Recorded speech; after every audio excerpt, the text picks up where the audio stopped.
Lima ang arestado sa magkakahiwalay na insidente ng pagpuslit ng hinihinalang drug paraphernalia at di umano'y mga smuggled goods sa iba't ibang mga pantalan sa buong bansa. August 6 nang maaresto ng Port Police ang isang driver ng isang trucking company sa Jordan Port sa Guimaras nang mahulihan ito ng pinaghihinalaang drug paraphernalia at mga bala. Nakita sa bagahe ng sospek ang mga iligal na kagamitan nang dumaan ito sa baggage x-ray machine ng pantalan. Na-recover sa kanya ang 28 plastic na may laman ng pinaghihinalaang droga, 6 na rounds ng 5.56 caliber live ammunitions at iba pang hinihinalang drug paraphernalia.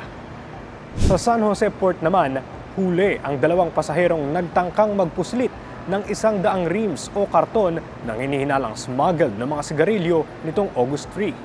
Tinatayang nagkakahalaga ng 50,000 piso ang mga sigarilyong ito na isinilid sa mga maleta ng 2 pasahero. Na-turn over ang mga nasabat na sigarilyo sa Maritime Police samantalang hawak naman ng Municipal Police Station ang 2 pasahero. 2 rin ang arestado sa Masbate Port nitong August 1 nang mahulihan ng di umano'y drug paraphernalia at pinatuyong mga seahorse. Nang makita sa baggage x-ray machine ang mga ipinagbabawal na kagamitan, dinala ang nahulihan ng hinihinalang drug paraphernalia sa Masbate City Police Station. Habang sa tanggapan naman ng Maritime Police dinala ang pasaherong nahulihan ng mga dried seahorse. Mahigpit na ipinagbabawal ang pagbebenta ng mga endangered species gaya ng seahorse dahil ito ay paglabag sa Wildlife Resources Conservation and Protection Act.